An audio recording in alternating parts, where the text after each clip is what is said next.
ಎಲ್ಲರಿಗೂ ನಮಸ್ಕಾರ. ಇವತ್ತೊಂದು ಸ್ಪೆಷಲ್ ಆದ ಬಾಳೆಕಾಯಿಯ ರವಾ ಫ್ರೈ, ಅಂದರೆ ರವಾ ಮಾತ್ರ ಹಾಕಿ ಮಾಡಿದ್ದಲ್ಲ, ಅದಕ್ಕೊಂದು ಸ್ಪೆಷಲ್ ಆದ ಇಂಗ್ರೀಡಿಯೆಂಟ್ಸನ್ನು ಹಾಕಿ ಅದನ್ನು ತುಂಬ ಫ್ಲೇವರ್ಯುಕ್ತವಾಗಿ ಮಾಡಿದ್ದೇನೆ. ಆ ಇಂಗ್ರೀಡಿಯೆಂಟ್ಸ್ ಯಾವುದಂತ ನೋಡುವ ಮೊದಲು ಯಾರೆಲ್ಲ ನನ್ನ ಚಾನಲನ್ನು ನೋಡ್ತಿದ್ದೀರಿ, ಯಾರೆಲ್ಲ ಇನ್ನೂ ಸಬ್ಸ್ಕ್ರೈಬ್ ಮಾಡಿಲ್ಲ, ದಯವಿಟ್ಟು ಸಬ್ಸ್ಕ್ರೈಬ್ ಮಾಡಿ ಸಪೋರ್ಟ್ ಮಾಡಿ ಅಂತ ಹೇಳುತ್ತಾ, ಇದು ಒಂದು ಮೀನಿನ ಫ್ರೈ ಹಾಗೆ ಆಗ್ತದೆ. ಹೆಚ್ಚಾಗಿ ನಮಗೆ ಒಮ್ಮೊಮ್ಮೆ ನಾವು ಮೀನು ಸಿಕ್ಕದಾಗ ಅಥವಾ ನಾವು ಕೆಲವು ದಿನಗಳಲ್ಲಿ ವೆಜ್ ಆಗಿರ್ತೇವೆ, ಹಾಗಿರೋ ವೆಜ್ ಅಂದರೆ ವೆಜಿಟೇರಿಯನ್ಸ್ಗಳಿಗಂತೂ ಇದು ಬಹಳ ಒಳ್ಳೆಯದು. ನಾವು ಮೀನು ಮಾಂಸ ತಿನ್ನೋರಿಗಂತೂ ಈ ವೆಜ್ ಐಟಮ್ ಬಹಳ ಸೂಕ್ತವಾದದ್ದು. ಒಂದು ಸ್ವಲ್ಪ ಗಂಜಿದ್ರೆ ಸಾಕು, ಒಂದು ಪೀಸ್ ಆಫ್ ಈ ಬಾಳೆಕಾಯಿಯ ಫ್ರೈ ಇದ್ದರೆ ಸಾಕು, ಬಹಳ ಚೆನ್ನಾಗಿ ಬರ್ತದೆ. ಹಾಗಾದರೆ ಬನ್ನಿ ಹೇಗೆ ಮಾಡೋದನ್ನು ನೋಡೋಣ. ನಮಸ್ತೆ ಮಿತ್ರರೇ, ಇವತ್ತು ಈ ಬಾಳೆಕಾಯಿಯನ್ನು ಉಪಯೋಗಿಸಿ ಒಂದು ರುಚಿಕರವಾದ ಒಂದು ಸ್ಪೆಷಲ್ ಟೈಪ್ನ ಫ್ರೈ ಮಾಡೋಣ. ಅದಕ್ಕೆ ಮೊದಲಿಗೆ ನಾನು ಸ್ವಲ್ಪ ಈ ಗ್ರೌಂಡ್ ನಟ್ ಕಡಲೆ ಬೀಜವನ್ನು ಸ್ವಲ್ಪ ಹುರಿದಿಟ್ಕೊಳ್ತೇನೆ. ನೋಡಿ, 1-2 ಚಮಚದಷ್ಟು ಕಡಲೆ ಬೀಜವನ್ನು ಹುರಿದಿಟ್ಕೊಳ್ಳೋಣ. ಇದು ಹುರಿದಾಗುವಾಗ ಸ್ವಲ್ಪ ತಣ್ಣಗಾಗಬೇಕು, ಅದಕ್ಕೋಸ್ಕರ ಮೊದಲೇ ನಾನು ಮಾಡ್ತಿದ್ದೇನೆ. ಇನ್ನೀಗ ಇಲ್ಲಿ ಬಾಳೆಕಾಯಿ, ಎಷ್ಟು ಬಾಳೆಕಾಯಿ ನಿಮಗೆ ಬೇಕು ಅಷ್ಟು ಬಾಳೆಕಾಯಿಯನ್ನು ಯೂಸ್ ಮಾಡಿದರೆ ಆಯಿತು. ಈಗ ಮೊದಲಿಗೆ ಇದರ ಸಿಪ್ಪೆಯನ್ನೆಲ್ಲ ಒಂದು ಹೀಗೆ ತೆಗೆದುಕೊಳ್ಳೋಣ. ತೆಗೆದುಕೊಂಡು ಸಣ್ಣದಾಗಿ ಹೀಗೆ ಕಟ್ ಮಾಡೋದು ತೋರಿಸ್ತೇನೆ. ಮೊದಲಿಗೆ ಸಿಪ್ಪೆ ತೆಗೆದುಕೊಳ್ತೇನೆ. ವೀಕ್ಷಕರೇ, ಸಿಪ್ಪೆ ತೆಗೆದಾಯಿತು. ಈಗ ಇದನ್ನು 2 ಹೀಗೆ ಭಾಗಗಳಾಗಿ ಮಾಡಿಕೊಳ್ತೇನೆ. ಇಲ್ಲಿ ಮೊದಲಿಗೆ ನಾನು ಸ್ವಲ್ಪ ಹಳದಿಯ ನೀರನ್ನು ರೆಡಿ ಮಾಡ್ತೇನೆ. ಚೊಗರಂಶ ಇರುವುದರಿಂದಾಗಿ ಸ್ವಲ್ಪ ಹಳದಿ ಹಾಕಿದರೆ ಬಹಳ ಒಳ್ಳೆ ಆಗ್ತದೆ. ಈಗ 1/4 ಇಂಚಿನಷ್ಟು ಇದನ್ನು ಸಪೂರದಲ್ಲಿ ನಾವು ಸ್ಲೈಸ್ ಮಾಡಿಕೊಳ್ಬೇಕು. ನೋಡಿ,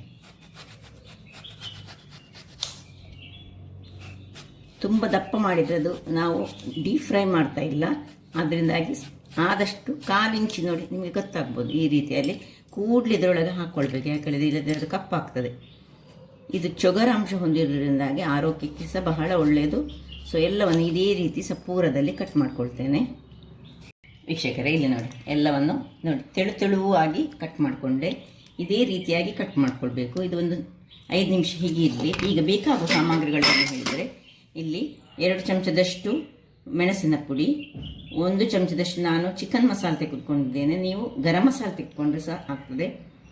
1 ಚಮಚದಷ್ಟು ಈ ಕೊತ್ತಂಬರಿಯ ಪುಡಿ, ನಾನೇ ಪುಡಿ ಮಾಡಿಕೊಂಡದ್ದು. ಮತ್ತೊಂದು ಅರ್ಧ ಚಮಚದಷ್ಟು ಜೀರಿಗೆಯ ಪುಡಿ ಬೇಕು. ಇನ್ನು ಇಲ್ಲಿ ಹುಳಿಯನ್ನು ನಾನು ಸ್ವಲ್ಪ ನೀರಿನಲ್ಲಿ ಹಾಕ್ಕೊಂಡಿಟ್ಟಿದ್ದೇನೆ. ಇನ್ನು 2-3 ಚಮಚದಷ್ಟು ಸಪೂರ ಸಜ್ಜಿಗೆ, ಬಾಂಬೆ ಸಜ್ಜಿಗೆ ಅಥವಾ ಚಿರೋಟಿ ರವ ಸಹ ಆಗ್ತದೆ. ಸ್ವಲ್ಪ ಹಳದಿ ಮತ್ತು ಎಣ್ಣೆ ಬೇಕು ಕರಿಲಿಕ್ಕೆ.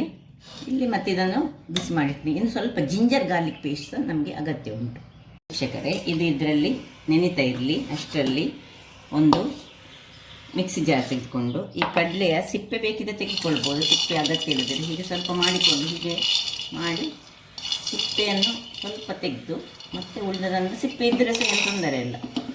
ಸ್ವಲ್ಪ ಆದಷ್ಟು ಜಾರಿಸಿಕೊಳ್ಳಿ, ಸಿಪ್ಪೆ ಜಾರಿಸಿದರೆ ಒಳ್ಳೆಯದಾಗ್ತದೆ. ಇನ್ನು ಇದರೊಟ್ಟಿಗೆ ಈ ಸಜ್ಜಿಗೆಯನ್ನು ಸಾಧಾರಣ ಹಾಕಿ ಕೋಸ್ಟ್ಲಿ ಒಂದು ಗ್ರೈಂಡ್ ಮಾಡ್ಕೊಳ್ಳೋಣ ನಾವು. ನೋಡಿ, ಈ ರೀತಿ ಪೌಡರ್ ಆಗಿ ಬಂತು. ಸ್ವಲ್ಪ ತುಂಬ ಆಗಲಿಕ್ಕಿಲ್ಲ, ಇದನ್ನೀಗ ಇಟ್ಕೊಳ್ಳೋಣ ಹಾಗೆ. ಈಗ ಒಂದು ಪಾತ್ರೆಯಲ್ಲಿ ನಾವು ಮೊದಲಿಗೆ ಉಪ್ಪು ರುಚಿಗೆ ತಕ್ಕಷ್ಟು ಉಪ್ಪು ಹಾಕ್ಕೊಳ್ತಿದ್ದೇನೆ. ತುಂಬ ಬಿಸಿ. ಇನ್ನು ಜಿಂಜರ್ ಗಾರ್ಲಿಕ್ ಪೇಸ್ಟ್ ಹಾಕೊಳ್ಳೋಣ. 2 ಚಮಚದಷ್ಟು ಮೆಣಸಿನ ಪುಡಿ, ಒಂದು ಅರ್ಧ ಚಮಚದಷ್ಟು ಹಳದಿಯ ಪುಡಿ,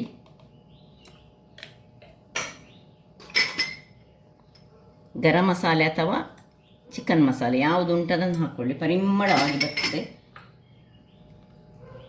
ಕೊತ್ತಂಬರಿ ಪುಡಿ ಮತ್ತು ಜೀರ ಪುಡಿ, ಸ್ವಲ್ಪ ಕೊತ್ತಂಬರಿಯ ಸೊಪ್ಪು. ಇನ್ನು ಹುಳಿಯ ನೀರನ್ನು ಹೀಗೆ ಚೆನ್ನಾಗಿ ಸ್ಕ್ವೀಸ್ ಮಾಡಿಕೊಂಡು ಹಾಕೊಳ್ಳೋಣ. ಇನ್ನು 1 ಚಮಚದಷ್ಟು ಎಣ್ಣೆಯನ್ನು ಹಾಕ್ಕೊಳ್ತಿದ್ದೇನೆ. ಅದಕ್ಕೆ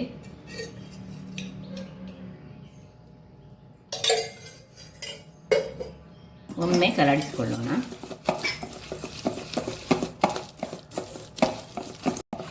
ವೀಕ್ಷಕರೇ, ಇಲ್ಲಿ ನೋಡಿ, ಈ ರೀತಿಯಾಗಿ ಸ್ವಲ್ಪ ದಪ್ಪದಲ್ಲಿ ಇಲ್ಲಿ. ಈಗ ನಾವು ಈ ಬಾಳೆಕಾಯಿಯನ್ನು ಹಾಕುವಾಗ ಏನಾಗ್ತದೆ, ಸ್ವಲ್ಪ ಅದರಲ್ಲಿರುವ ನೀರಿನ ಅಂಶ ಅದರಲ್ಲಿ ಬರ್ತದೆ. ಅದರಿಂದಾಗಿ ಒಂದೊಂದಾಗಿ ಬಾಳೆಕಾಯಿಯನ್ನು ನೀವು ಎಷ್ಟು ಬಾಳೆಕಾಯಿ ತೆಗೆದುಕೊಳ್ತೀರಿ ಅದರ ಪ್ರಕಾರ ನೀವು ಮಸಾಲೆಯನ್ನು ಮಾಡಿಕೊಳ್ಬೇಕು.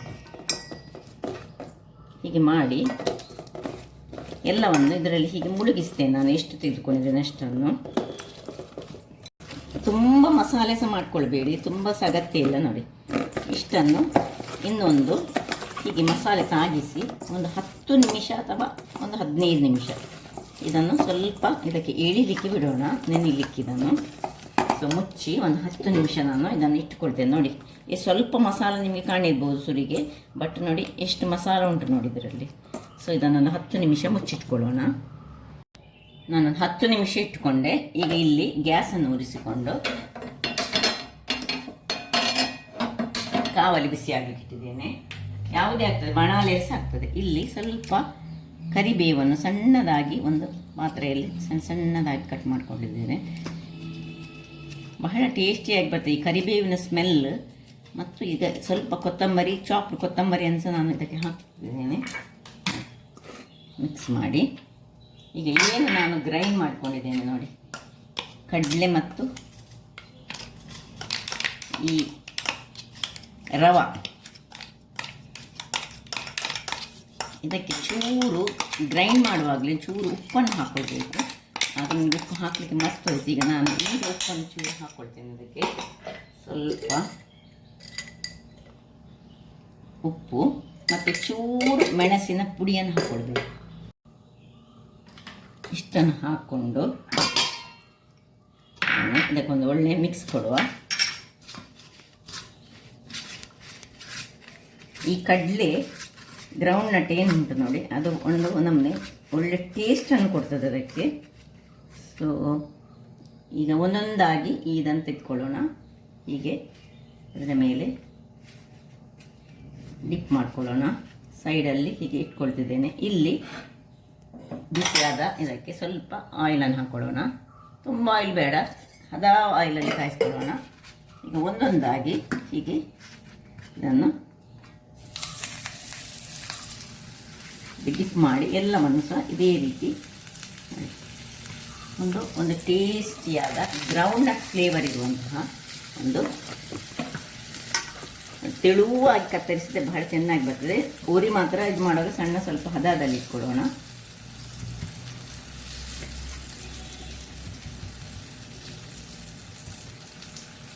ಎಲ್ಲವನ್ನು ಇದೇ ರೀತಿ ಮಾಡಿ ನಾನು ಕಾಯಿಸ್ಕೊಳ್ತೇನೆ. ನೋಡಿ, ಮೊದಲಿಗೆ ಸ್ವಲ್ಪ ಎಣ್ಣೆಯನ್ನು ಹಾಕ್ಕೊಂಡು ಈಗ ಸ್ವಲ್ಪ ಇಲ್ಲಿ ಎಣ್ಣೆ ಹಾಕಿ ಅದರ ಮೇಲೆ ಇಟ್ಕೊಳ್ತಿದ್ದೇನೆ. ತುಂಬ ಎಣ್ಣೆ ಅಗತ್ಯ ಇಲ್ಲ. ಈಗ ಹದ ಉರಿಗೆ ದೊಡ್ಡ ಉರಿ ಇರಬೇಕು ಮಾಡುವಾಗ. ಈಗ ಹದ ಉರಿಯಲ್ಲಿ ಒಂದು 5 ನಿಮಿಷಗಳ ಕಾಲ ಬೇಯಿಸ್ಕೊಳ್ಳೋಣ. ವೀಕ್ಷಕರೇ, ಒಂದು 3-4 ನಿಮಿಷ ನಂತರ ಸ್ವಲ್ಪ ಎಣ್ಣೆಯನ್ನು ಇದರ ಮೇಲೆ ಸಿಂಪಡಿಸಿಕೊಂಡು ಉರಿ ಹದದಲ್ಲಿ ಇಟ್ಕೊಳ್ಳೋಣ. ತುಂಬ ಇನ್ನು ಇದನ್ನು ತಿರುವಿ ಹಾಕ್ಕೊಳ್ಳೋಣ. ಚೆನ್ನಾಗಿ ಹೇಳ್ತದೆ. ಆ ಕವರ್ ಉಂಟಲ್ಲ, ಈ ಗ್ರೌಂಡ್ ನಟ್ನ ಫ್ಲೇವರ್ ಸಹ ಬರ್ತದೆ ಅದಕ್ಕೆ. ಅದರೊಟ್ಟಿಗೆ ಅದರದ್ದು ರುಚಿ ಸಹ ಎನ್ಹ್ಯಾನ್ಸ್ ಆಗ್ತದೆ ಅದರೊಟ್ಟಿಗೆ. ಸೊ ಬಹಳ ಚೆನ್ನಾಗಿ ಬರ್ತದೆ. ಇದೊಂದು ಬೇರೆ ಸ್ಪೆಷಲ್ ಟೈಪಲ್ಲಿ ಮಾಡುವಂತಹದ್ದು. ಆ್ಯಸ್ ಯೂಶ್ವಲಿಗೆ ಸ್ವಲ್ಪ ನಾವು ನೋಡಿ ಈ ರೀತಿಯಾಗಿ ಬರಬೇಕು. ಸೊ ಸ್ವಲ್ಪ ಹೊತ್ತು ಇದನ್ನು ಇನ್ನೂ ಸ್ವಲ್ಪ ಕಾಯಿಸೋಣ. ಯಾಕೆ ಹೇಳಿದರೆ ಇದು ರಾ ಬನಾನಾ, ಅದರಿಂದಾಗಿ ನಾವೇನು ಮೊದಲು ಬೇಯಿಸ್ಕೊಳ್ಳಿಲ್ಲ. ಅದನ್ನು ಹದ ಉರಿಯಲ್ಲಿ ಒಂದು 5 ನಿಮಿಷ ಇನ್ನೂ ಸಣ್ಣ ಉರಿ ಇಟ್ಟುಕೊಂಡು ಬೇಯಿಸ್ಕೊಳ್ಳೋಣ. ವೀಕ್ಷಕರೇ ನೋಡಿ, 5 ನಿಮಿಷ ಆಯಿತು. ಒಳ್ಳೆ ಕ್ರಿಸ್ಪಿಯಾಗಿ ಕಾದಿದೆ. ಸೊ ಈಗ ಇದನ್ನು ಒಂದೊಂದಾಗಿ ಹೀಗೆ ತೆಗೆದುಕೊಳ್ಳೋಣ. ಒಳ್ಳೆ ಫ್ಲೇವರ್ ಬರ್ತಾ ಉಂಟು. ಪರಿಮಳ ಅಂತೂ ಬಹಳ ಚೆನ್ನಾಗಿದೆ ನೋಡಿ.